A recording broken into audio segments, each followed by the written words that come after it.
Waalaikumsalam warahmatullahi wabarakatuh. Waalaikumsalam. Alhamdulillah wassalatu wassalamu ala Rasulillah wa ala alihi wa man walah amma ba'd. Alhamdulillah pada kesempatan kali ini kita akan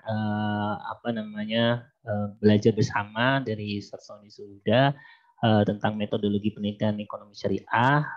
Kemudian insya Allah silakan, saya harap teman-teman yang lain bisa bertanya aktif gitu ya. Terutama kalian yang benar-benar mengerjakan tugas kemarin gitu ya. Walaupun memang Ustaz kadang-kadang ya di pandemi ini ada yang kerjanya setengah atau yang ini. Tapi yang full pasti akan merasa, oh saya harus bagaimana ini langkah-langkah. Nah itu pengalaman penelitian. Membuat proposal itu adalah salah satu bagian dari pengalaman penelitian juga. Walaupun tahapnya masih ada lagi banyaknya. Tapi itu bisa menjadi pelajaran buat kita semuanya. Mungkin tidak lama lagi, mari kita mulai dengan sama-sama baca basmalah. Bismillahirrahmanirrahim. Kemudian kami persilahkan Ustadz Sony Suda untuk menyampaikan materinya. Baik. Terima kasih. Saya sambil buka screen saya sebelumnya. Saya juga belum share ke mahasiswa, mungkin belum ya, nggak apa-apa. Habis ini bisa di-share silakan. Ya, saya bisa share insya Allah. Bismillahirrahmanirrahim. Alhamdulillahirrahmanirrahim. Assalamualaikum warahmatullahi wabarakatuh. Waalaikumsalam warahmatullahi wabarakatuh.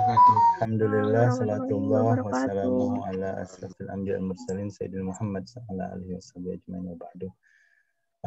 Pertama-tama selamat Idul Fitri pada semua ya, masih Syawal ini.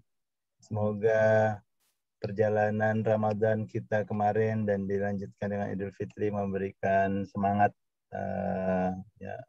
positif, aura positif, energi positif ya kalau kata Pak Haidar.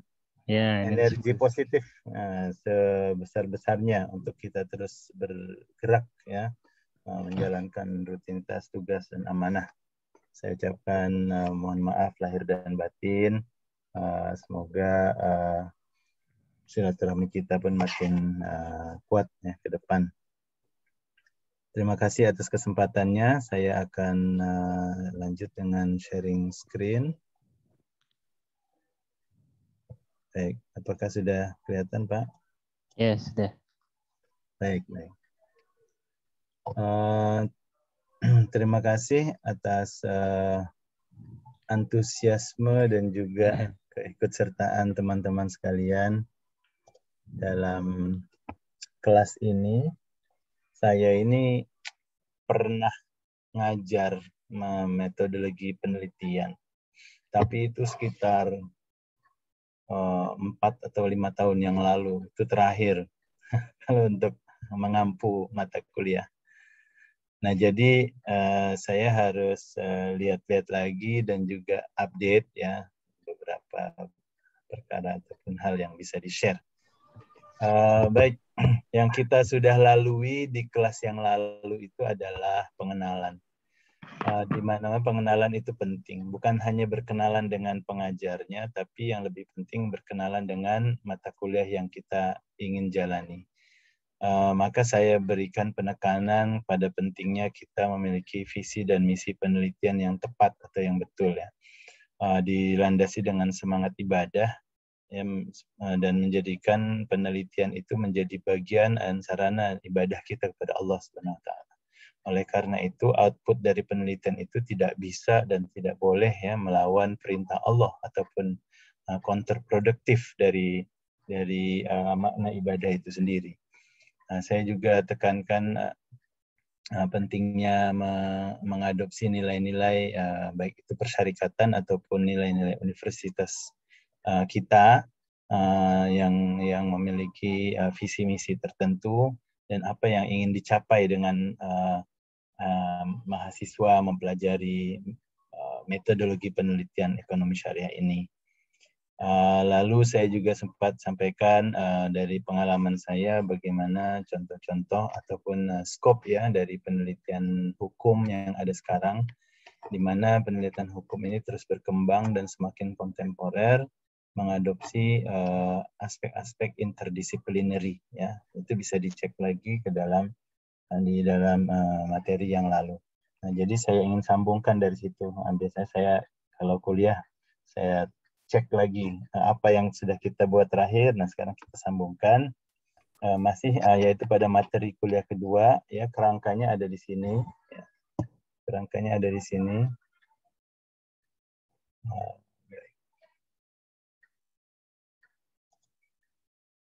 Bisa dilihat pertama kita akan memahami pengertian tentang penelitian hukum itu sendiri, lalu prasyarat prasyarat penelitian hukum yang perlu kita miliki, apa yang harusnya kita pahami sebelum kita melanjutkan aktivitas penelitian, ya.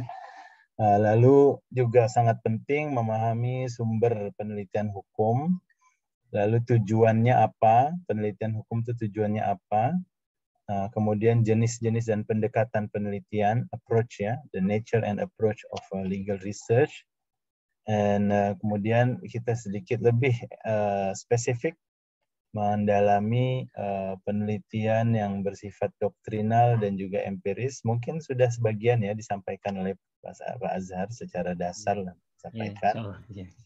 Tapi nanti kita ingin lihat contoh-contoh. Makanya ada yang ke-7 itu merangka research question berdasarkan problematika penelitian. Ya. Apa istilahnya Pak Azhar? Pertanyaan atau problem? Rumusan masalah biasanya rumusan masalah. kalau di kita. Ya. Rumusan masalah penelitiannya itu bisa kita sesuaikan berdasarkan pendekatan yang mau kita lalui.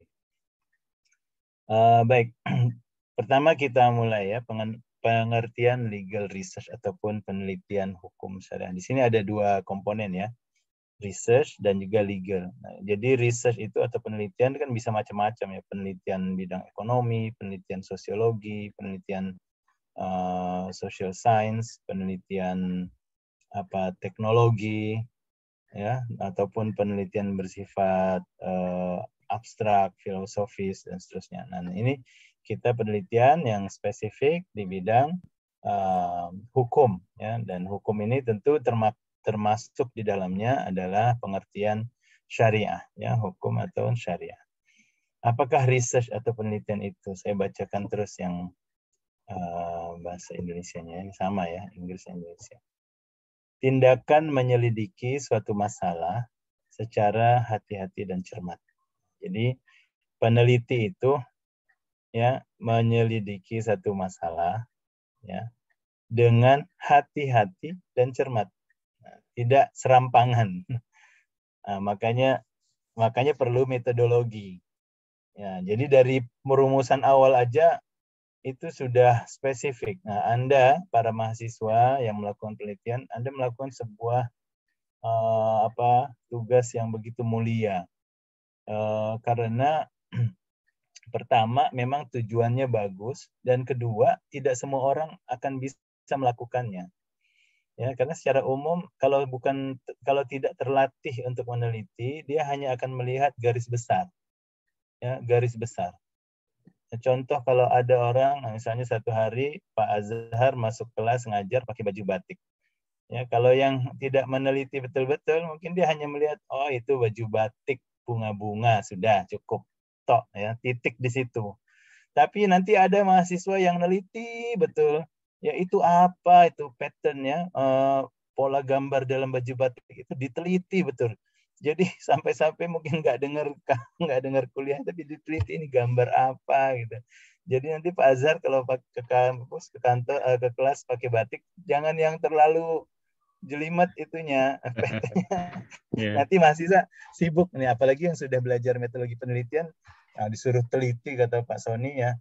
Jadi diteliti ini, oh ini bukan bunga biasa ya, ini ada kakinya, ada sayapnya, oh ini burung elang rupanya. Nah, itulah seorang peneliti, dia akan meneliti secara hati-hati, secara cermat, diikuti itu alurnya. Oh, ini kan kepala ya, kepala, tangan, kaki. Nah, teman-teman nanti seperti itu. Kalau jadi peneliti, ya tidak serampangan. Oh, ini salah, oh ini betul. Oh, ini legal, ini ilegal gitu. Nah, apalagi bicara tentang hukum. Nah, itulah alurnya itu akan kita ikuti dengan hati-hati dan cermat. Cermat itu artinya ngikuti dari step by step. 1, 2, 3, 4. Hati-hati itu artinya kita ada proses data gathering dan proses verifikasi, dan nanti ada proses pengujian dan seterusnya. Itulah yang secara hati-hati. Nah, inilah yang disebut dengan penelitian ya, teman-teman ya, penyelidiki suatu masalah secara hati-hati dan cermat ya. Sebuah kajian atau penyelidikan sistematis ya, itu harus sistematis, yaitu research adalah sebuah kajian atau penyelidikan sistematis. Nah, inilah pentingnya sebuah belajar research methodology ya. Penyelidikan sistematis tentang fakta atau pengetahuan yang ada terkait dengan suatu masalah. Nah, jadi ada subject matter-nya dan ada masalah. Ya, nanti kalau tidak ada masalah yang jelas itu susah ya. Itu tidak menjadi penelitian yang baik. Dengan suatu masalah yang dilakukan dengan tujuan menemukan kebenaran atau kenyataan. Kan apa sih arti masalah itu? Masalah itu adalah adanya perselisihan antara yang dikehendaki dengan yang ditemui, gitu ya. Anda lapar, ya, lapar pengen makan, itu yang dikehendaki, ya. Buka lemari makan, tidak ada makanan, piring-piring kosong, tidak ada lauk.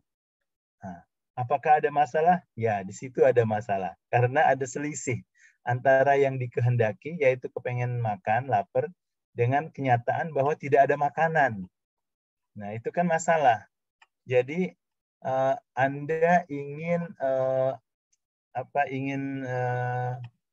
ingin jadi YouTuber gitu ya. Dan lalu yang kedua, Anda tidak punya banyak konten. Wah, itu masalah. Nah, masalah yang harus segera ditangani. Nah, masalah ini bisa kita anggap sebagai tantangan. Ya, masalah itu ya harus kita anggap sebagai tantangan supaya kita pecahkan masalah itu. Nah, itulah yang jadi tujuan penelitian tadi. Kadang-kadang saya sering nerima proposal dari calon-calon mahasiswa, terutama postgrad ya atau pasca. Dia bilang, Dr. Sony minta Anda menjadi calon pembimbing saya. Oke. Anda mau bicara apa? Mau tulis tentang apa? Tentang gini. Wah, hebat. Terus saya tanya, oke, masalahnya apa di situ? Itu yang paling pertama saya tanya. Tiba-tiba kadang mahasiswa tuh nggak jelas masalahnya. Dia cuma hanya pengen bilang, pengen nulis aja katanya. Karena kok kayaknya itu lagi hot banget gitu. Ini kejadian kisah nyata nih. Mahasiswa S3 saya baru mulai 1 semester. Nah, tapi semester sebelumnya itu yang terjadi. Dia itu kebetulan sudah nulis buku. Ya, judul bukunya adalah Undang-Undang Cryptocurrency di Malaysia. Nah, dia sudah nulis itu. Lalu, tapi dia belum ada PhD ya, baru master. Nah, setelah itu dia nulis proposal S3. Dia nulis proposal S3, tunjukkan ke saya. Terus saya bilang, sister, ya, saya tahu kamu sudah ada buku, tapi this is not another book writing. This is the PhD is not another book writing. Ya, ini bukan kamu kayak nulis buku, mau nulis semua dari A sampai Z. Tidak. Nah, jadi dia agak confused ya antara menulis buku dan juga menulis PhD. Kalau teman-teman lihat PhD terutama saya bicara sama aja nanti nuansanya dengan sama. Skripsi S1 atau tesis S2 dengan disertasi. Rohnya sama. Ya, sama. Sebenarnya kita ingin spesifik dan ingin menunjukkan di mana ada permasalahan. Ya.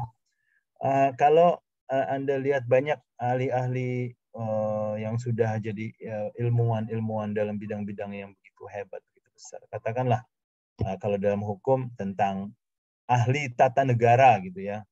Ahli tata negara, misalnya Profesor Yusril, wah ahli tata negara. Ya, nanti coba dicek apa PhD-nya. Kalau Anda lihat nanti PhD-nya itu pasti tentang sesuatu yang sangat spesifik. Dia tidak akan bicara tentang segala sesuatu tentang tata negara, tentang hukum tata negara.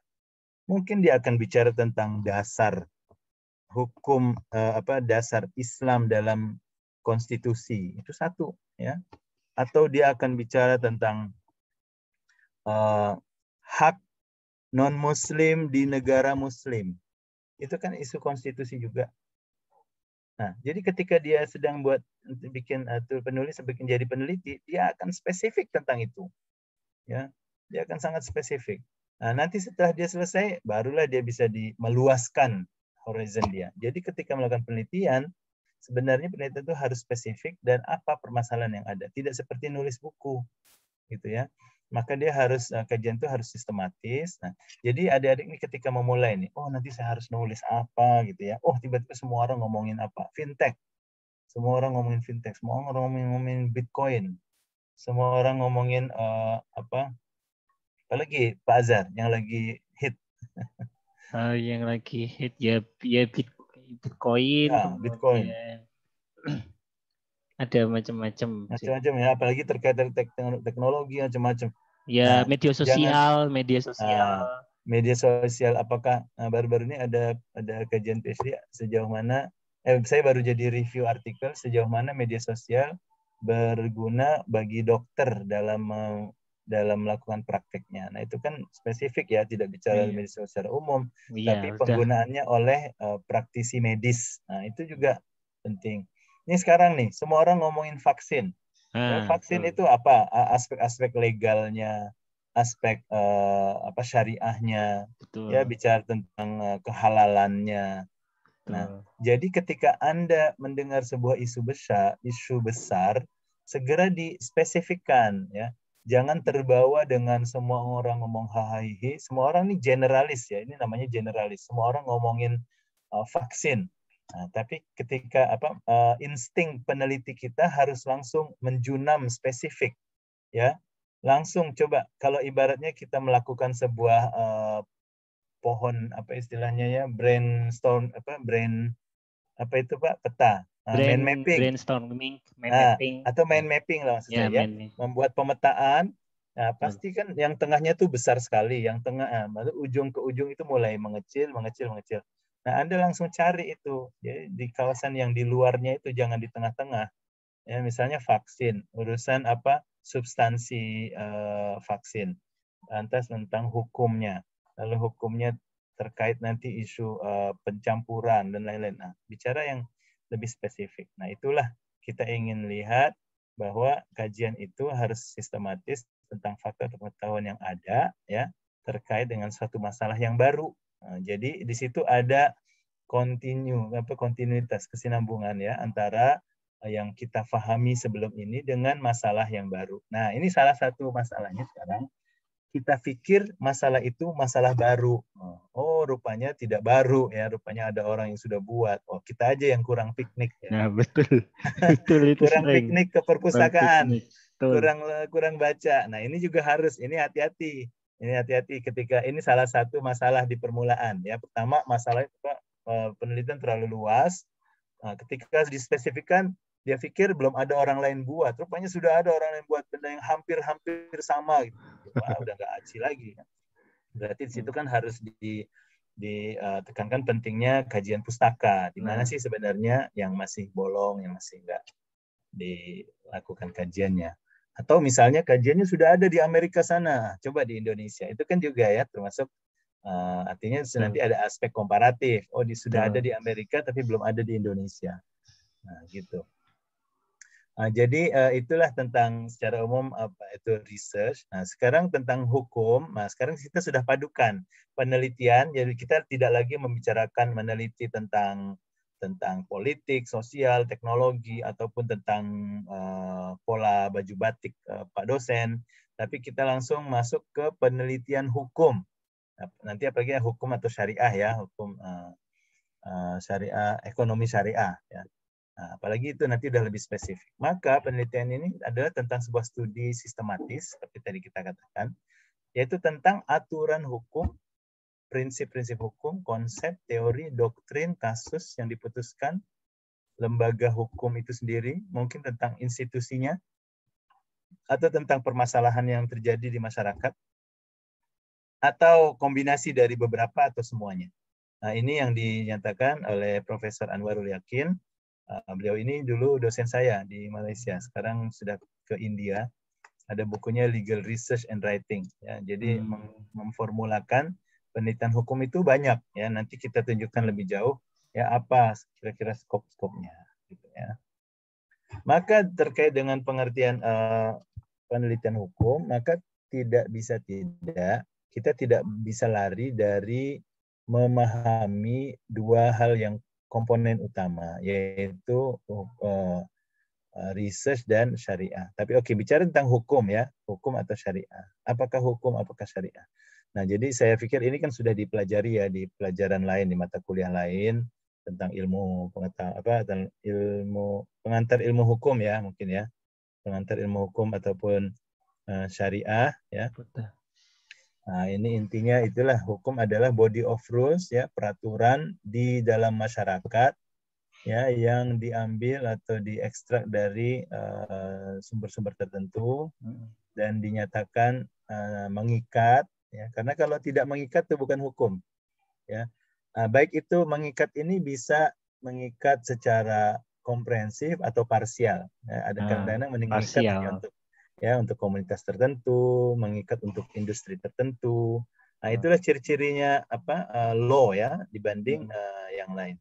Dan jika dilanggar, bisa ditindak ataupun di enforce istilahnya, ditindak, diberlakukan atau di bahasa Malaysia itu dikuatkuasakan,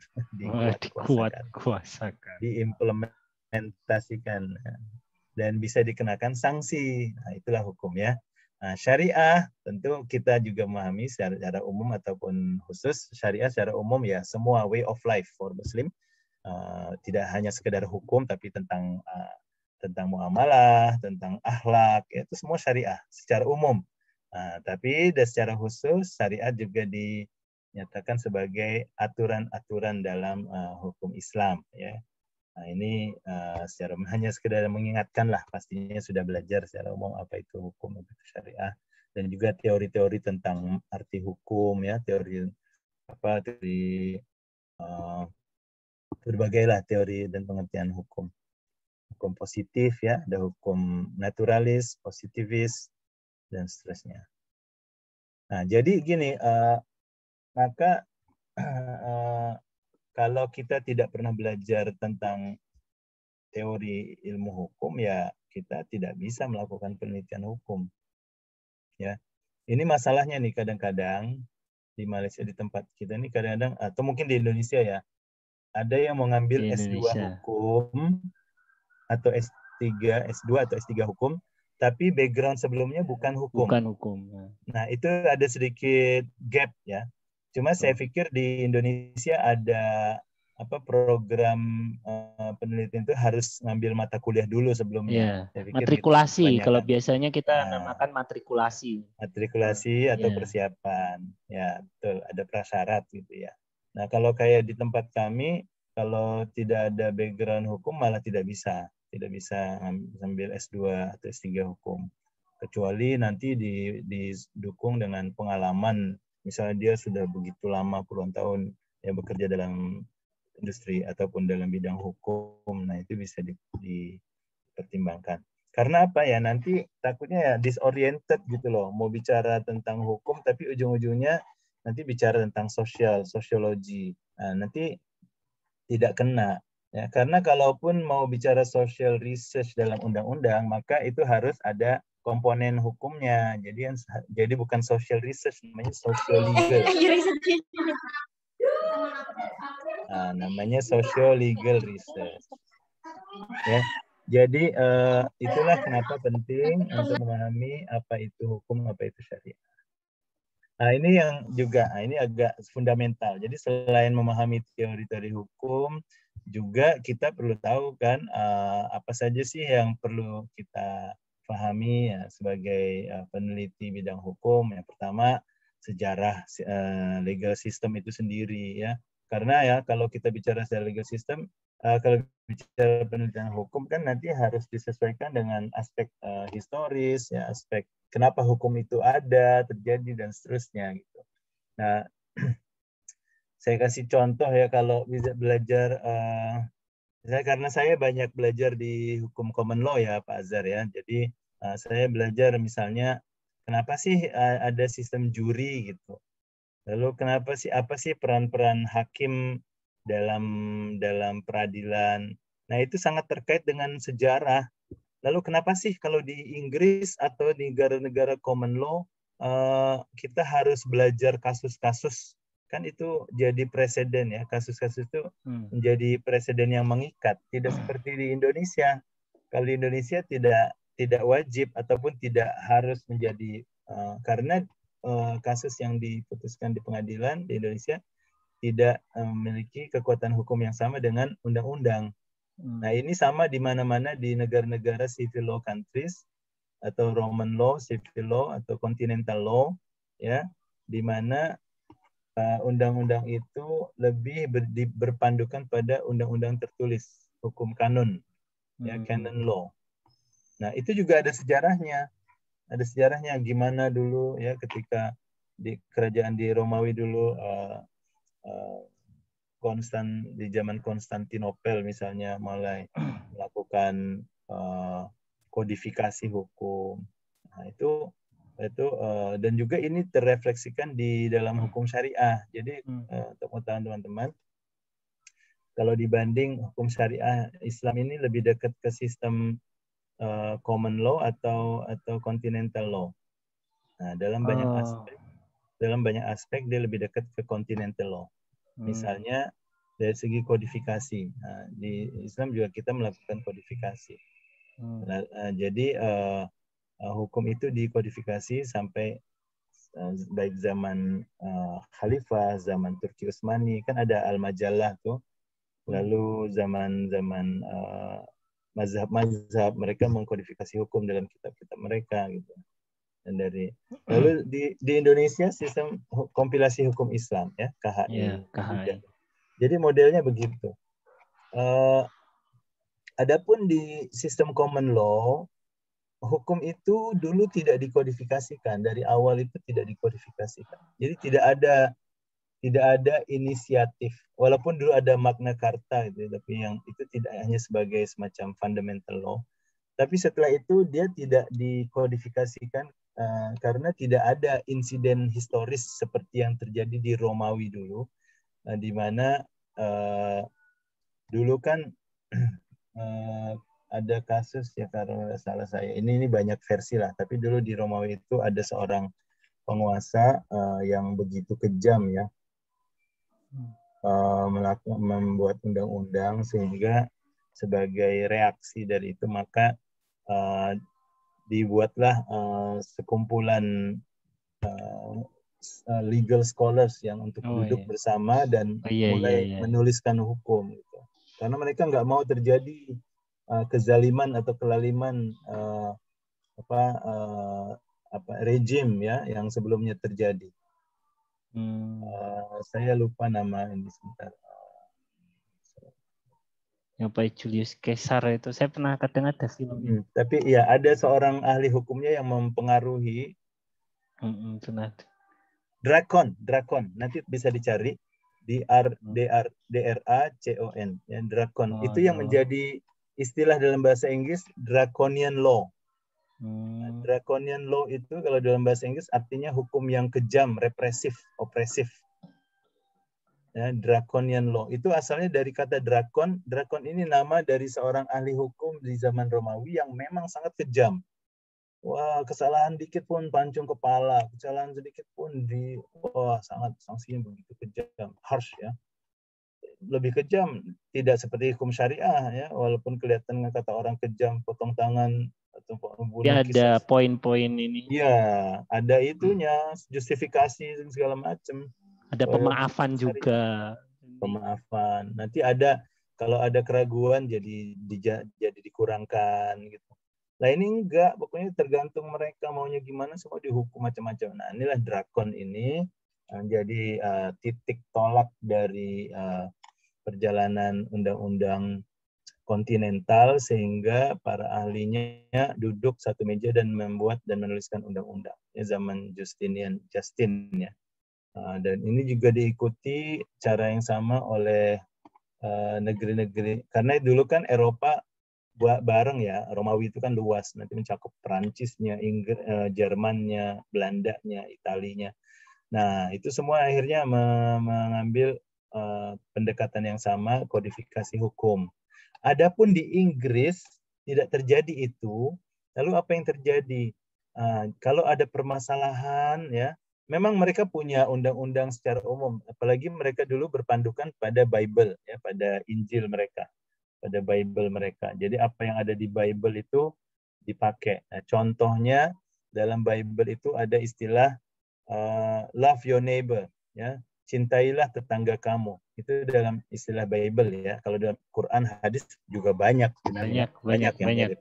Ya. Tapi ini yang contoh yang dipakai di Inggris berdasarkan prinsip love your neighbor itu akhirnya diciptakanlah undang-undang tort, yaitu yang menghukum atas kelalaian orang lain. Nah, ya, jadi seandainya kita menyebabkan kerugian tetangga kita ataupun orang lain disebabkan kelalaian kita, maka digunakanlah berdasarkan prinsip itu ke dalam undang-undang. Ya. Nah, ini semua berkembang terus sampai ke masalah jalan raya. Kalau Anda lagi nyetir, Anda meleng, tidak melihat jalan raya, lalu menyebabkan kecelakaan dan merugikan orang lain, maka Anda harus membayar ganti rugi. Ini berdasarkan prinsip love your neighbor itu. Jadi secara umum, you are to love your neighbor and you are not supposed to cause harm to your neighbor. Jadi maksudnya mencintai tetangga itu jangan sampai menyebabkan kerugian untuk kepada tetangga. Nah, itu prinsip Bible yang dipakai oleh pengadilan di Inggris pada tahun 1932 dijadikan basis terhadap undang-undang tort, ya, yaitu undang-undang negligence, undang-undang kelalaian. Nah, kalau di Islam ada nggak ajaran seperti itu? Love your neighbor. Ada fal yukrim doifahu. Itu ada betul hadis fal yukrim. Ya, man amana billahi wal yawmil akhir fal yukrim doifahu. Nah, lalu barang siapa beriman pada Allah dan hari kiamat, maka muliakanlah tamunya. Itu tamu. Nanti ada lagi. Banyak yang lain. Kalau ada yang lagi masak bumbu gulai ataupun apa, lalu tercium baunya ke tetangga, maka apa kata Rasulullah? Ya, sisihkanlah sayur itu atau makanan itu untuk tetanggamu. Itu hebat sekali itu Nabi Muhammad subhanallah ya. Hebat sekali pesannya. Tapi jangan diambil secara literal. Oh, bikin gulai, kasih tetangga kuahnya aja. Ya itu salah juga. Itu literal. Nah, kok kuahnya aja? Loh, itu katanya dalam hadis kasih kuahnya saja. Enggak, maksudnya kalaupun kamu enggak punya apa-apa, minimal berbagi kuahnya. Tapi kalau ada gulainya, ya kasihlah gulai dagingnya segala macam gitu. Ya, jadi itu prinsip yang sama. Tapi menariknya di Inggris itu karena mereka punya prinsip-prinsip Bible yang dipakai lalu diadopsi oleh pengadilan. Nah, diadopsi. Jadi pengadilan itu mengadopsi nilai-nilai dari Bible lalu dari nilai-nilai yang ada di masyarakat, ya, diadopsi sama mereka lalu dijadikan keputusan-keputusan dalam menyikapi permasalahan, ya. Sehingga keputusan itu dicatat lalu dirujuk kembali pada kasus-kasus berikutnya. Inilah yang menjadikan prinsip, menumbuhkan namanya prinsip common law. Common law itu adalah undang-undang commoners, yaitu undang-undang yang berlaku berdasarkan perselisihan masyarakat dan tumbuh berkembang dari masyarakat itu sendiri. Jadi tidak ditulis oleh elitis, tidak ditulis oleh para elit, para profesor yang terjadi di continental law, tapi dia datang dari bawah. Itulah yang disebut common law, ya. Common law yaitu yang diserap oleh pengadilan dan dikuatkan dalam keputusan-keputusannya. Nah, itulah kenapa jadi common law dan kenapa akhirnya keputusan pengadilan itu selalu dirujuk kepada berikutnya. Nah, karena memang tidak ada undang-undang tertulisnya. Nah, ini sebenarnya menarik sekali teman-teman kalau kita mempelajari.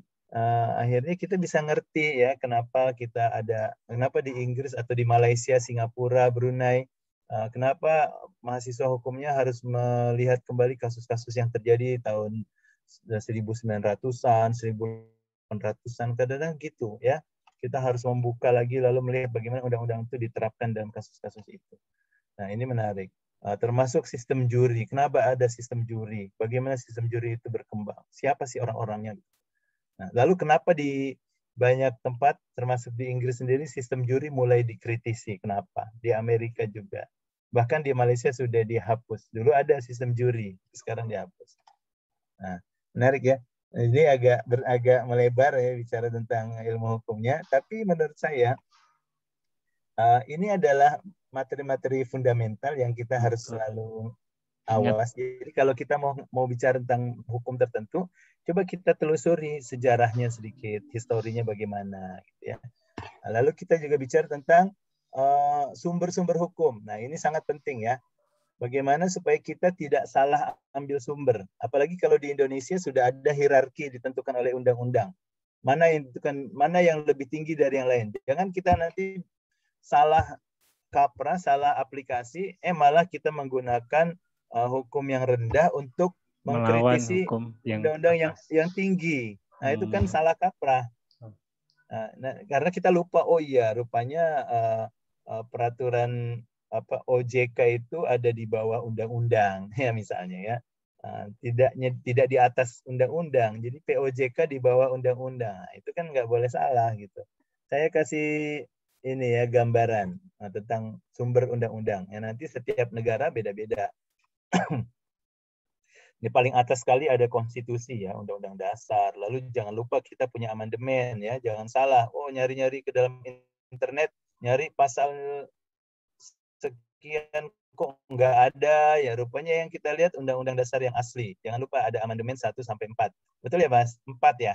1 sampai 4 amandemennya kalau nggak Ya, salah. ada amandemen.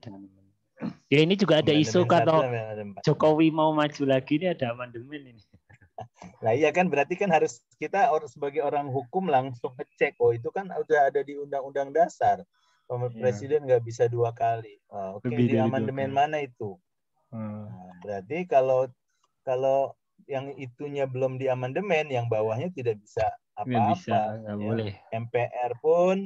MPR tidak bisa, DPR tidak bisa menentukan apa-apa jika dia melawan undang-undang yang atas. Nah, makanya ini penting buat teman-teman yang melakukan penelitian, tahu ya, di mana sih kita. Nah, kadang-kadang penelitian kita ini bermain di atas sana, di tahap konstitusi. Oke, biasanya kita tidak menyentuh semua ya.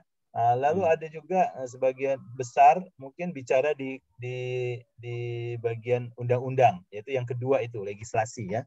Kan ada, kalau di Indonesia ada TAP MPR, undang-undang, Perpu, peraturan pemerintah pengganti undang-undang. Nah, di situ ada areanya. Nah, kalau kita tentang Perpu, jangan lupa bahwa Perpu itu nanti mungkin akan diganti oleh undang-undang. Perpu itu kan sifatnya kadang-kadang sementara ataupun emergensi. Nah, jangan nanti kita merujuk pada Perpu, rupanya sudah ada undang-undang. Nah, ini juga salah satu tantangan Pak Azhar untuk teman-teman yang merujuk ke undang-undang. Di Indonesia itu penulisan undang-undang itu agak rumit. Ini saya kasih contoh ini, yang di kotak ini. Ya. Mau menyebut hukum ini kita harus sebut semua, ya, yaitu Undang-Undang Nomor 12 tahun 2011 tentang pembentukan peraturan perundang-undangan sebagaimana yang telah diubah dengan Undang-Undang 15. Itu kan ribet ya. Jadi sebenarnya kita mau merujuk pada satu undang-undang, tapi kita harus menyebut dua dokumen di situ. Karena kalau tidak disebut nanti salah, tapi jadi tidak akurat. Tidak akurat, jadi terlalu. Tidak akurat. Apalagi sekarang ini baru-baru ini ada ini apa, undang-undang apa ini yang besar-besaran dirubah. Cipta kerja apa? Ya, undang-undang Cipta kerja itu ngelabrak semuanya nanti akan. Betul. Kalau Anda lihat berapa 900 halaman ya Pak Azhar. Iya. Itu perlu berapa tahun untuk mengkaji satu persatu. Iya, makanya mungkin peneliti ngerocotkan satu-satu poin. Nah, ini agak risky ataupun tricky buat teman-teman yang merujuk kepada undang-undang yang terlalu rumit, itu harap berhati-hati. Kalau undang-undangnya cuma satu tunggal, tidak ada amandemen, itu lebih gampang. Tapi kalau undang-undang sudah di amandemen sana sini, pastikan Anda merujuk pada versi terakhir, yaitu yang sudah ada amandemennya. Nah, karena itu sudah tidak akurat nanti dari awal ya. Makanya source itu sangat penting. Kita merujuk ke yang mana sebenarnya ya. Kadang-kadang kita merujuk rupanya sudah dihapuskan. Nah, ini juga pentingnya para pembimbing ini mau ikut membantu memperhatikan. Ya, jadi ada peneliti senior di Fakultas Hukum di tempat kami itu mengatakan kalau Indonesia itu surganya hukum tumpang tindih katanya.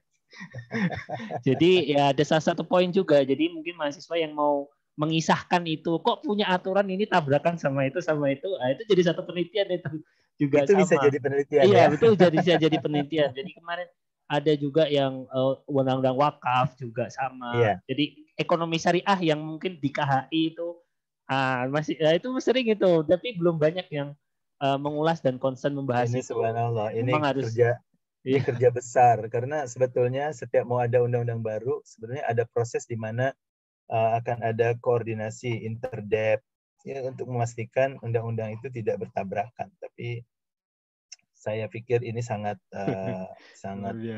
lumrah terjadi. Kita bicara tentang ya dengan berbagai kapasitas yang berbeda dari pemegang kebijakan, lalu kepentingan yang berbeda, kadang-kadang gitu. Karena kepentingan yang berbeda ya ditabrak sana sini gitu. Padahal ini saya ada pengalaman terbaru ya, yang undang-undang Cipta Kerja itu. Orang kan nyebutnya omnibus ya, omnibus law ya. Itu kan puluhan subject matter ya, puluhan area yang disentuh itu dalam undang-undang itu. Ada yang dirubah sana, rubah sini, rubah sana, rubah sini. Nah, akhirnya kadang-kadang saking rumitnya itu, ya DPR pun juga payah itu mau mengikuti. DPR itu juga payah mau mengikuti ini ngerubah yang mana ya, ini ngerubah yang mana ya. Nah nanti masalahnya isunya ke depan nanti jika sudah diimplementasikan dan ada masalah baru kita tahu, oh rupanya di bawah Undang-Undang Cipta Kerja diatur itu. Tadinya kita nggak tahu, apalagi pihak masyarakat ya, mereka hanya tahu apa yang dibicarakan di media. Kalau tidak dibicarakan di media, tidak tahu kita apa sebenarnya isi Undang-Undang Cipta Kerja itu. Iya, enggak ada. Ini pengalaman terbaru ketika ada peraturan Kepres ya tentang pembukaan investasi minuman keras. Miras. Iya itu rame ya. itu. Kan rame dulu ketika ada Kepres mengatakan ini loh bidang-bidang di mana pihak asing bisa masuk dan investasi, dan salah satunya adalah minuman keras. Ya, orang langsung bergejolak dan protes. Akhirnya Kepres dicabut, gitu kan? Kepres akhirnya dicabut. Nah, tapi isunya saya tulis di situ, Pak Azhar. Sebenarnya mencabut Kepres itu atau merubah Kepresnya Pak Presiden waktu itu tidak cukup. Kenapa? Karena punca ataupun sumber masalah itu sebenarnya ada di undang-undang yang lebih besar, yaitu Undang-Undang Cipta Kerja itu. Yang masalah. Sebenarnya itulah yang membuka ruang agar lahirnya Kepres. Akhirnya Kepres itu, jadi mana miras itu juga dibolehkan. Sekarang kalau Kepres itu dirubah, ruang itu, celah itu masih bisa dimasuki satu saat nanti. Satu saat lagi. Secara senyap-senyap mungkin. Ya, takutnya gitu. Oh, media sibuk dengan yang lain, tidak sempat ngobrol ini. Akhirnya tiba-tiba ada undang-undangnya. Alhamdulillah ya. Mudah-mudahan ini perlunya civil society, perlunya mahasiswa mengkritisi, pihak akademisi mengkritisi, dan civil society mengkritisi. Ya, baik. Jadi bicara tentang penelitian hukum tidak terlepas dari memahami sumber-sumber hukum, dalam bahasa Inggris source of legal authorities ya. Karena kalau bicara tanpa sumber, nah nanti selalu bilang ini Anda bicara berdasarkan apa gitu ya. Nah ini jadi masalah. Pasti biasanya dalam penelitian itu setiap paragraf atau setiap proposisi yang mau kita sampaikan harus bersumberkan pada undang-undang. Kecuali kalau kita sudah memulai mengkritisi gitu ya. Nah, jadi selain konstitusi, ada legislasi, ada dari pihak eksekutif, yaitu Perpres, ada PP-nya, peraturan pemerintah. Lalu di provinsi ada Perda, Pergub. Memang agak jelimet ya. Nanti kita misalnya bicara tentang penelitian hukum, mengkritisi tentang peraturan Gubernur DKI Jakarta mengenai ya suatu produk perbankan misalnya. Nah, nanti tiba-tiba kita menggunakan asumsi ataupun argumentasi menggunakan pergub yang lain atau berdasarkan perpres, nanti nggak nyambung. Kalau memang kita mengkritisi pergub, maka fokusnya di pergub, peraturan gubernur, ataupun perda paling nggak ya, perda yang sama, daerah yang sama. Jangan malah lari ke yang lain-lain. Walaupun ini ada juga pergub. Nah, nanti kecuali Anda mau menggunakan pergub Jawa Barat misalnya untuk membandingkan dengan pergub DKI dalam hal yang sama. Nah, itu boleh. Nah, tapi kalau untuk menggunakan Pergub Jawa Barat untuk mengkritisi Pergub DKI, nah itu tidak bisa langsung dibuat seperti itu. Nah, ini hanya mungkin kalau kita sudah memahami peta ya, peta sumber hukum itu. Lalu juga ada administratif, misalnya POJK, peraturan Iya, OJK, Peraturan Bank peraturan Indonesia. Bank Indonesia, lalu ada peraturan menteri, ini udah di bagian bawah itu. Nah, jadi nanti kita perlu paham, nanti kita mengkritisi kenapa sanksi yang ditulis dalam POJK tidak memberikan sanksi pidana bagi orang yang melakukan kesalahan. Oh, Anda nanti udah salah konsep. Ya, sanksi pidana bukan lahannya POJK. Sanksi pidana harus dibawa ke Iya, undang-undang. KUHP. Oh, Ya, ke undang-undang, baik itu undang-undang. KUHP atau undang-undang lain. Nah, jadi ketika kita mengkritisi peraturan, perlu ada perspektif yang benar ya, bahwa peraturan itu hanya bisa, misalnya ya, peraturan tertentu hanya bisa memberikan sanksi administratif, tidak bisa sanksi pidana. Nah, nanti kalau Anda kritisi kenapa tidak sanksi pidana, jadi ketahuan ininya ya, nggak nyambungnya gitu. Nah, maka kita harus hati-hati. Lalu ada yang lain-lain nih, contoh ya, kadang-kadang penelitian itu kita tidak bicara tentang undang-undang, tapi bicara tentang keputusan hakim. Nah, kalau di Malaysia memang itu menjadi Ada. bagian dari hukum. Nah, tapi nggak tahu kalau di Indonesia ada nggak, Pak Azhar? Ada. Kemarin Ya. kita pernah juga temukan skripsi mahasiswa yang mengkritisi keputusan hakim ya. Cuma mungkin desainnya masih terlalu sederhana, mungkin harusnya bisa ditingkatkan. Contoh pernah saya baca juga itu skripsi di UIN Ampel, itu dia mengkritisi keputusan hakim tentang poligami gitu ya. Jadi waktu itu saya lihat, karena apakah karena penelitinya perempuan, kemudian karena tadi ternyata keputusannya hakimnya ya cenderung ini misalnya menolak gitu ya, artinya poligaminya itu pertanyaannya juga karena di dalam deskripsinya belum terlihat apakah data yang digali dia cuma pada istri yang menggugat gitu ya dan sebagainya, itu kan belum clear ya skopnya, sehingga kadang-kadang menarik sebenarnya. Ya menarik. Jadi kalau di Malaysia kan ada juga ya Ustaz ya kayak gitu. Malah saya pernah baca itu hakimnya perempuan tapi malah objektif gitu, bisa objektif juga. Malah tegas ya. Tegas, boleh Karena poligaminya bisa. Betul. Saya pikir gini, di Malaysia karena ada doctrine of binding judicial precedent, artinya doctrine of stare decisis, yaitu di mana keputusan hakim itu akan mengikat dan memiliki kekuatan hukum, maka para hakim dalam memberikan amar keputusannya akan melakukan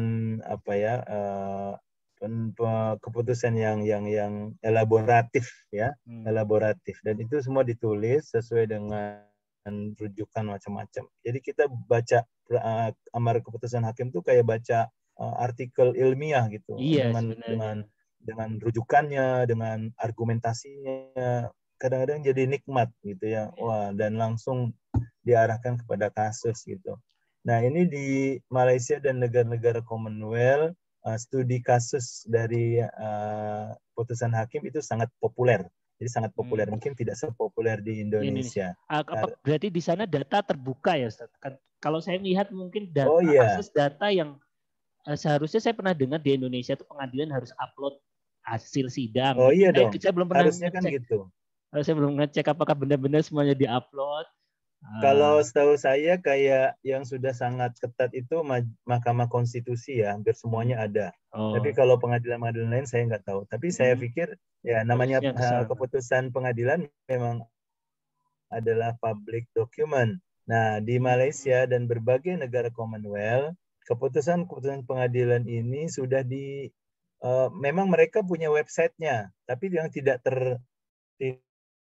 terpublikasi secara sistematis. Tetapi sudah ada pihak-pihak swasta, entiti-entiti yang selalu siap menerbitkan ya keputusan pengadilan. Jadi sudah mereka siap dengan dia editing lagi, dan itu ada namanya dalam case report ya. Kalau yang paling besar di Malaysia itu namanya Malayan Law Journal ya. Malayan Law Journal. Lalu ada Current Law Journal. Nah, itu semua secara berkala, secara ya bulanan, ada yang 2 bulanan itu diterbitkan, dan sekarang sudah ada database-nya, jadi gampang kita mau cari mana-mana kasus, terutama ini ya kasus yang sudah yang tingkat pengadilan tinggi ke atas. Kalau yang di bawah pengadilan tinggi tidak ditulis karena biasanya pertama dia tidak ada argumentasi banyak di situ, dan yang kedua kadang-kadang dia masih dibanding lagi ke atas, jadi tidak terlalu dilaporkan. Yang dilaporkan itu adalah hasil-hasil pengadilan di tingkat pengadilan tinggi, lalu pengadilan banding, dan juga pengadilan pusat atau pengadilan federal. Nah, itu yang biasanya. Terus yang menarik juga, kadang-kadang kita tidak hanya mengkaji keputusan mayoritas, tapi juga pendapat-pendapat minoritas dari pengadilan. Misalnya ada 5 orang, 4 lawan 1. 4 mengatakan begini, yang 1 beda sendiri. Kadang 9, 8 lawan 1, 7 lawan 3.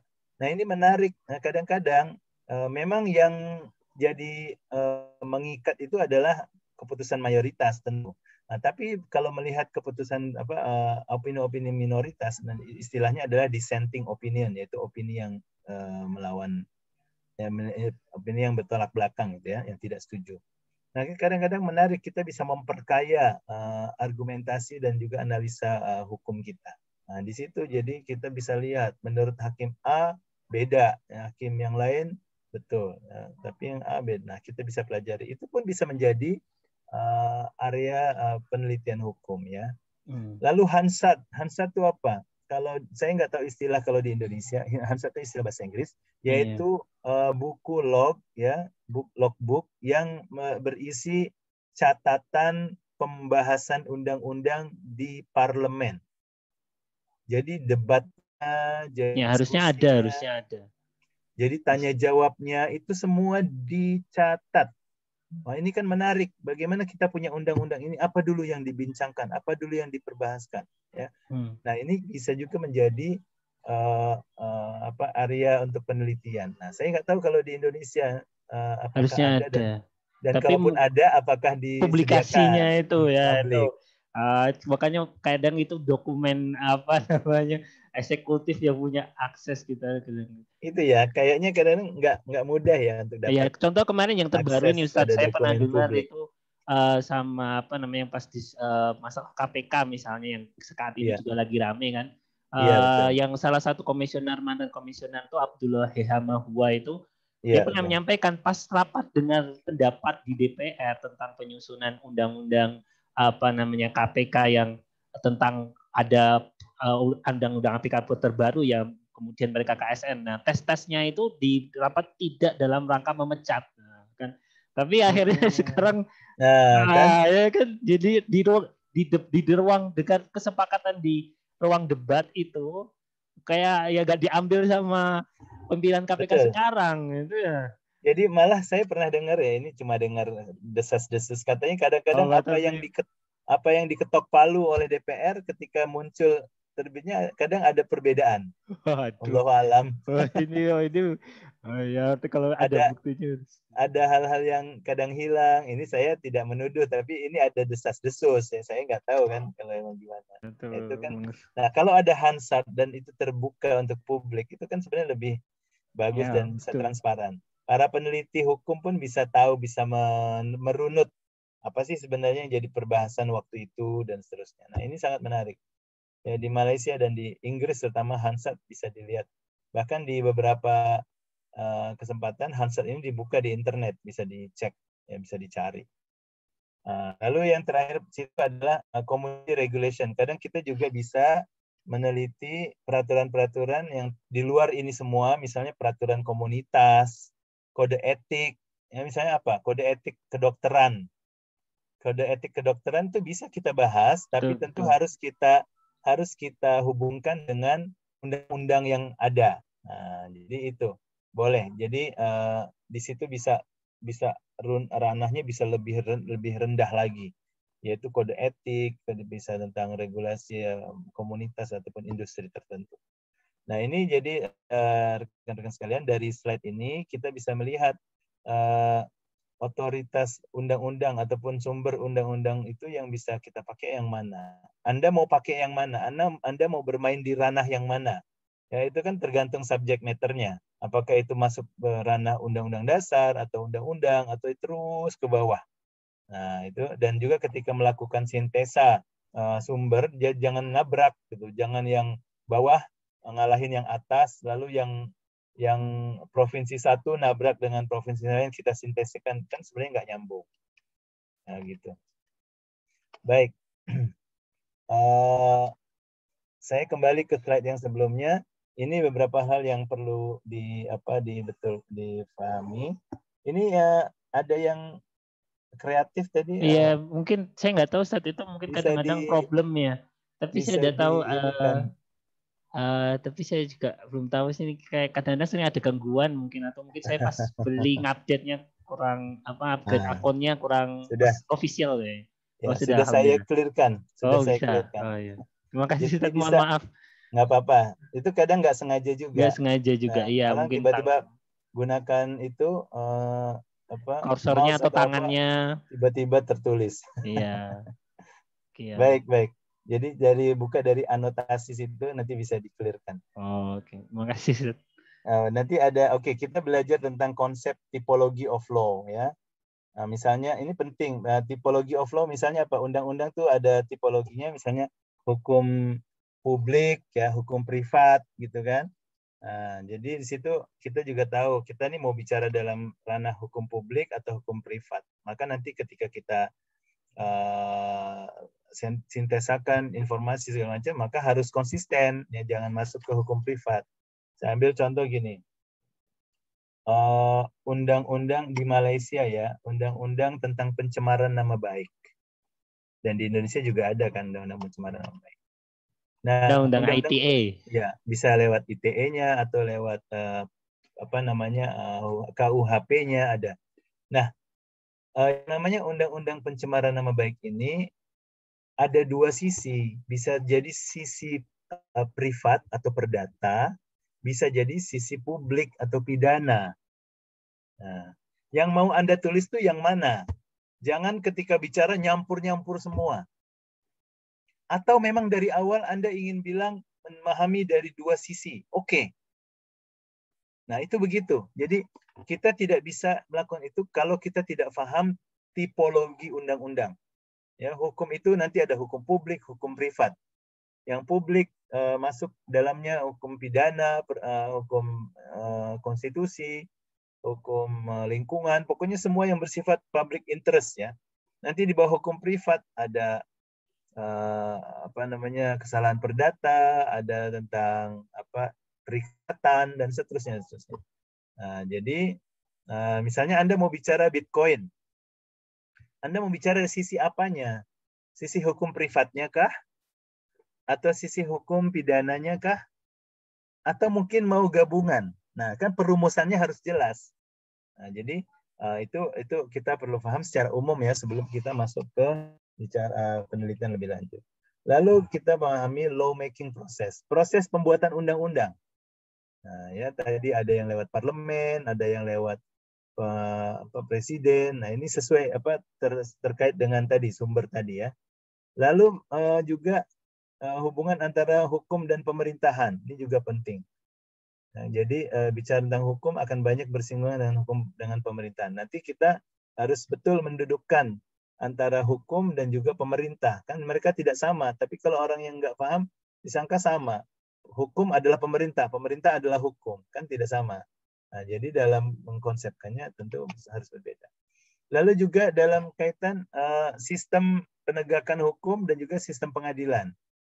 Nah, jadi mau bicara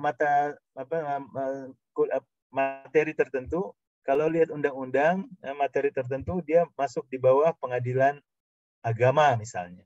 Materi tertentu masuk ke dalam pengadilan umum. Saya ambil contoh misalnya ada terjadi perselisihan di dunia perbankan syariah. Iya. Itu masuk ke hukum atau ke pengadilan agama? Sekarang ke pengadilan agama. Sekarang. Betul. Undang-undang terbaru mengamanahkan Sudah dialihkan ya. Sudah dialihkan sekarang. Dulu kan kalau dulu kita nggak ngikuti, kita pikir masih di pengadilan negeri gitu ya. Iya. Nah, jadi kita perlu lihat itu masuk ke jurisdiksi mana. Lalu juga kaitan hubungan antara hukum dan masyarakat. Nah, ini sangat penting buat peneliti hukum. Ya, karena kita belajar hukum, kita harus tahu hukum itu untuk apa. Untuk mengontrol, mekanisme kontrol, mekanisme mekanisme memperbaiki masyarakat, ada mekanisme menyelesaikan permasalahan, ya. Nah, itu semua akan sangat terkait. Lalu juga terkait dengan profesi hukum, advokatnya, ya, ada juga arbiternya, mediator. Lalu bagaimana dengan pendidikan hukum? Ini juga penting, ya. Ini juga masuk, ya, ke dalam konsep. Kadang-kadang ada mahasiswa hukum yang mau menulis atau meneliti terkait dengan pengajaran mediasi dan arbitrase di perguruan tinggi di Indonesia. Nanti pertanyaannya, ini penelitian hukum atau penelitian di pendidikan? Nah, jangan sampai kita salah kaprah. Kalau memang mau, nanti tergantung ini Pak Azhar, tergantung di mana penekanannya. Iya, karena ada titik tekan. Iya, kalau yang dipikirnya adalah peningkatan kurikulum, lalu penguatan dosen dan gurunya. Nah, itu kan lebih ke pendidikan. Jadi mahasiswa hukum tidak mengerjakan itu sebenarnya. Nah, tapi orang pikir, oh ini kan tentang hukum. Nah, belum tentu gitu ya. Kalau tentang pendidikan, nah nanti larinya ke sana, orang pendidikan sana yang mengerjakan. Nah, tapi bagaimana kalau mau juga? Oh, kalau mau juga gini caranya. Ada nggak undang-undang di Indonesia yang mengatur tentang pendidikan tadi? Tentang pendidikan profesi lah, pendidikan mahasiswa hukum. Nah, itu yang kita bisa lihat. Entah itu undang-undangnya atau peraturan menterinya atau mungkin kode etik. Nah, di situ yang kita lihat. Tapi kita tidak membicarakan nanti ya bagaimana kurikulum yang baik, lalu pembelajarannya seperti apa. Nah, itu udah bidang pendidikan. Nah, ini perlu, makanya kita perlu memahami keterkaitan. Kadang kita bicara gini, memahami pelajaran viktimologi atau penologi, ya, penologi, ilmu kriminologi, yaitu mempelajari karakteristik seorang hacker, ya, pembobol data BPJS misalnya. Kita mau mempelajari apa sih karakteristik seorang hacker. Nah, ini kan isu hukum iya, isu teknologi iya, tapi nanti Anda akan penekanannya ke psikologi itu, ya. Itu nanti larinya tentang psikologi. Nah, sekarang kita mau kaitkan ke hukum. Nah, nanti bawa ke ilmu penologi ataupun viktimologi. Nah, ini pun penologi dengan viktimologi ini kadang-kadang tidak semua fakultas hukum mengajarkan. Dia adanya di fakultas ilmu sosial. Tapi sebagian fakultas hukum mengajarkan. Seperti di IAIUM ada pelajaran kriminologi.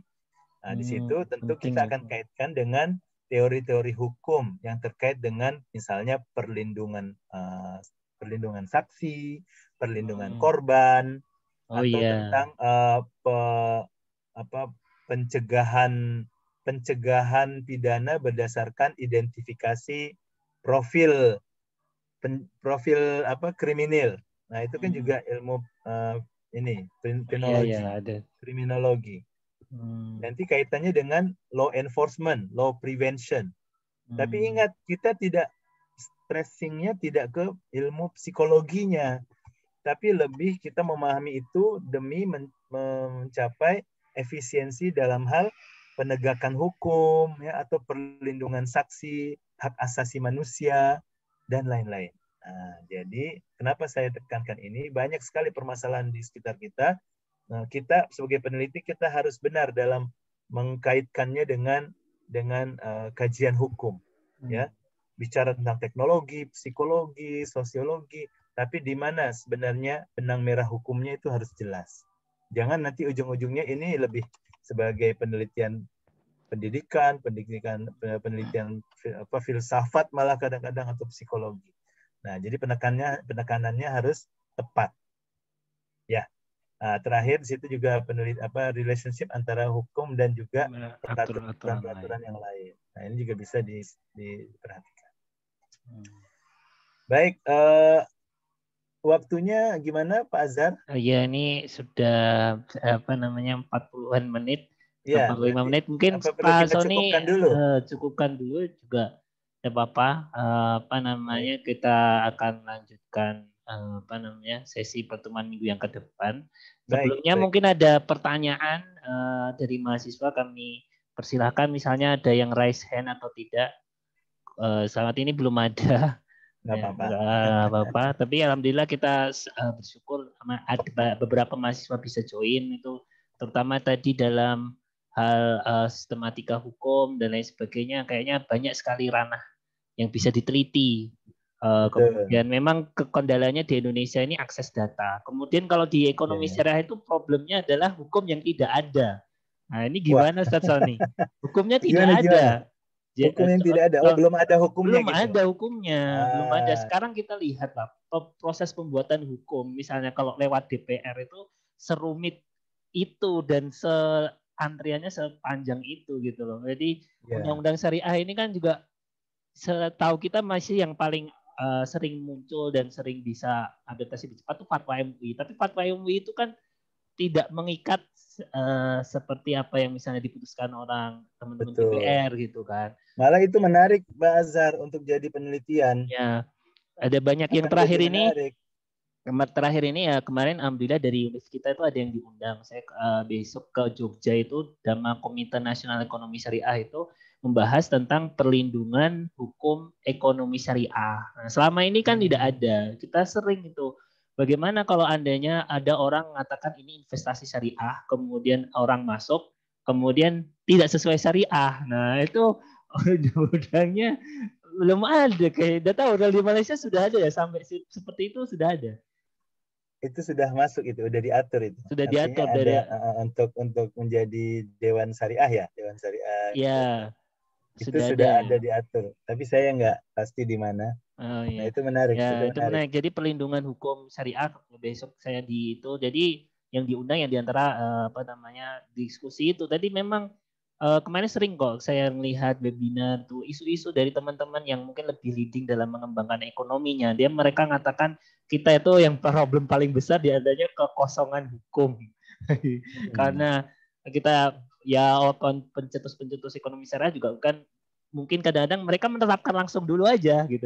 Gak, ya, aturannya belum ada gitu kan. Apa namanya hotel syariah, bahkan misalnya pariwisata halal itu juga apa namanya saya kira ada fatwanya, sudah ada fatwanya, tapi undang-undangnya belum ada dan itu fatwanya juga masih umum gitu ya, masih umum sekali. Sehingga ya ya.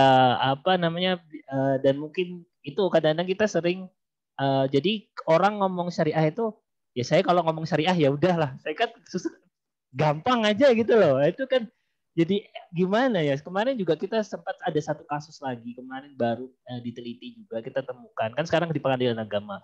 Jadi ada kasus misalnya. Saya pernah dengar juga teman dari alumni INSIF juga di Malaysia pernah ada kasus gitu. Ketika pengadilan itu bisa membuktikan bahwasanya dia itu tidak syariah, akhirnya semua pinjamannya nggak usah dikembalikan. Artinya apa namanya lembaga keuangannya itu nggak bisa apa-apa.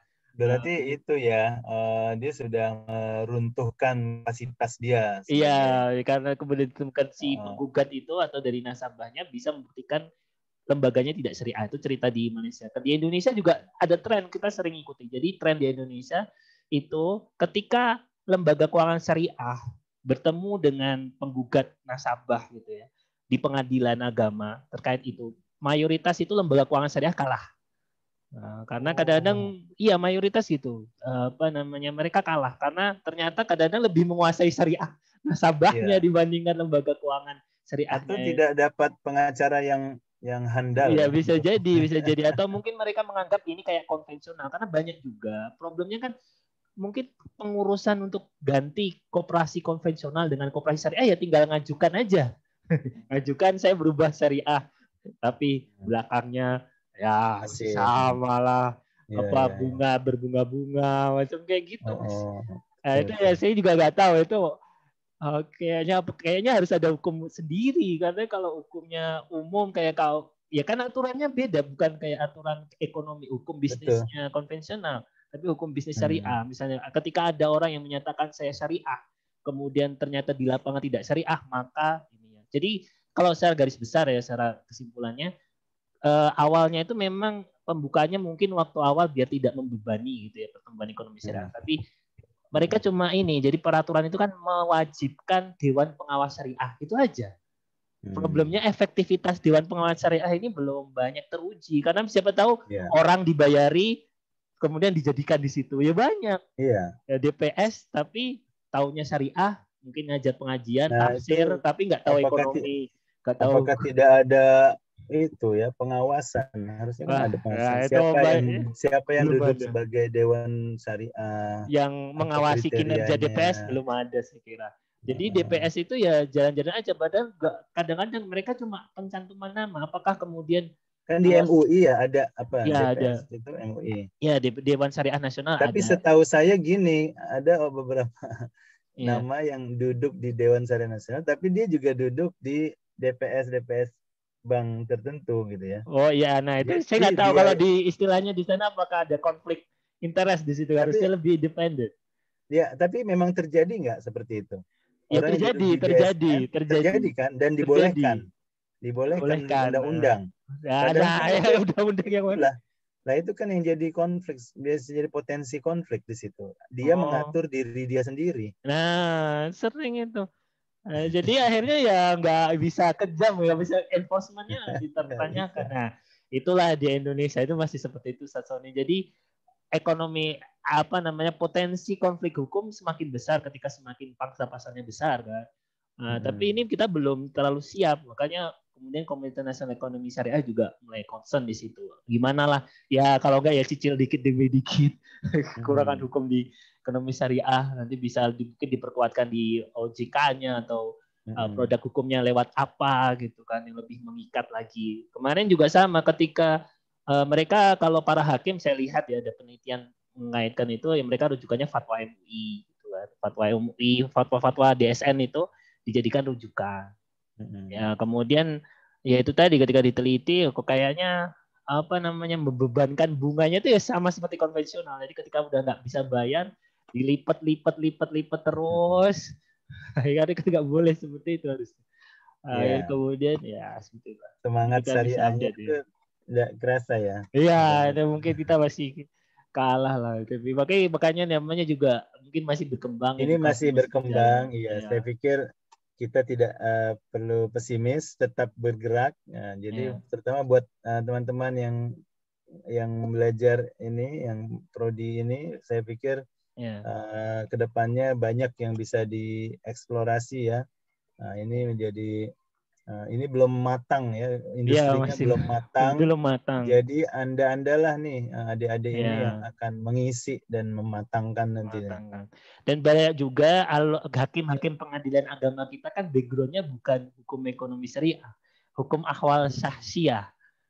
Jadi yang hanya berkutat kepada ya hakim kan misalnya nih kan hakim kan top level ya, biasanya di usia 40-50 kan. Hukum ekonomi syariah kan mulai ada ya baru 5 tahunan terakhir. Jadi mereka ya ilmunya ilmu fikih klasik kadang-kadang belum, aspek ekonominya belum masuk. Berarti harus dilatih juga itu. Iya, pengadilan UNS agama. bisa membuka kelas-kelas buat para hakim itu, para hakim pengadilan. Ya kita harapkan nanti memang ya itu kadang ini sih kadang mungkin masih canggung ya. Seharusnya mungkin hakim itu saya kira juga open komunikasi. Saya juga pengennya harapannya seperti itu supaya bersama-sama berkembang lah. Kasus akan ada banyak kasus, tapi sebelum itu kita mempersiapkan diri. Jadi sinergi antara perguruan tinggi dengan pengadilan-pengadilan yang ada. Saya harapkan seperti itu. Ya anak-anak kita di ini Satsoni kita tugaskan, alhamdulillah ya yang kalau pandemi ini kita tidak wajibkan magang. Walaupun antusiasmenya besar. Jadi memang pakai ajuan. Kalau tahun kemarin kami daftarkan gitu, kami mahasiswa kita kasihkan ke pengadilan negeri. Sekarang metodenya ajuan, jadi mahasiswa yang mau magang silahkan. Tapi ternyata yang antusiasmenya besar. Magang di pengadilan itu, magang pengadilan agama sekitar 2 minggu. Di sana mereka dapat. Itu kalau nggak ngambil rugi lah. Iya rugi, makanya banyak pada mau. Ngapain juga kan di rumah nggak ngapa-ngapain. Iya, kemudian gratis juga pengadilan agama gratis dan menjadi kewajiban mereka untuk melakukan proses edukasi. Jadi pada mereka semangat, mereka lebih tahu lebih detail lagi tentang apa namanya dunia nyata hukum di pengadilan. Betul. Dan karena mungkin ada Dan kisah-kisah mungkin bisa buka koneksi ya, ya berkoneksi koneksi dan gitu, itu penting. semenjak itu kemudian mulai banyak riset-riset skripsi yang lebih mengarah ke sana tadi putusan hakim macam-macam kan sangat kita apresiasi. Itu menarik lah. Nanti juga saya pengen juga bisa ada di Malaysia nanti mungkin ada asas-asas bisa kita komparasikan tuh menarik gitu. Jadi memang kasus hukum ini apa namanya bisa diprediksi gitu ya. Dalam jangka waktu dekat akan sangat menarik untuk dikaji.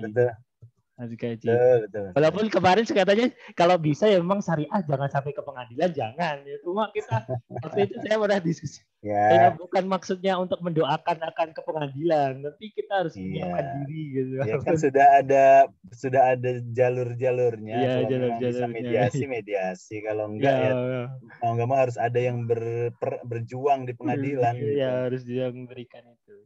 Ya baik, mungkin itu saja karena ini tidak ada yang bertanya. Saya kira apa namanya mungkin ya karena di tengah liburan ya kita cukupkan. Terima kasih Ustadz Sony. Insya Allah kita lanjutkan minggu depan hari Rabu pukul 11. Iya, kita pakai slide yang sama lah itu. Ya nggak apa kita lanjutkan. Pokoknya kita apa namanya alhamdulillah tadi banyak saya kira pelajaran-pelajaran Dragon tadi.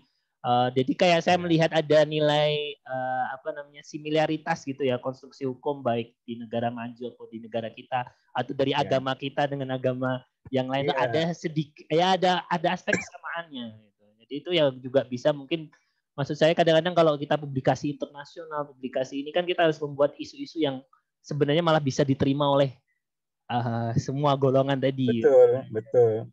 Ya, jadi situ ya insya Allah menarik. Paling tidak ada apa kombinasi, ada overview yang luas, tapi tetap pembincangan akan spesifik. Ya, insya Allah seperti itu. Baik, terima kasih. Jazakumullah khairan Ustaz Sony. Kita sama-sama akan minggu depan. Mari teman-teman semuanya kita tutup dengan sama-sama baca hamdalah. Alhamdulillahirrahmanirrahim. Wabillahi taufiq wal hidayah. Wassalamualaikum warahmatullahi wabarakatuh. Waalaikumsalam warahmatullahi wabarakatuh. Ya. Pamit ya. Ya, silakan Ustaz Sony. Terima kasih. Teman-teman yang ingin live silakan. Kalau ada pertanyaan silakan terkait perkuliahan kita. Kalau tidak ada ya ini semoga bisa diterima ya. Mohon maaf dalam kondisi pandemi ini saya kadang tidak maksimal. Khususnya nanti 2 bulan ini kita disibukkan proses akreditasi. Saya mohon maaf juga kalau ada adjustment atau penyesuaian jadwal meeting Zoom online ya. Tapi saya harapkan ini tetap bisa memberikan manfaat bagi semuanya. Terima kasih. Ya. Mari kita tutup ya. Saya klip meeting. Terima kasih. Assalamualaikum.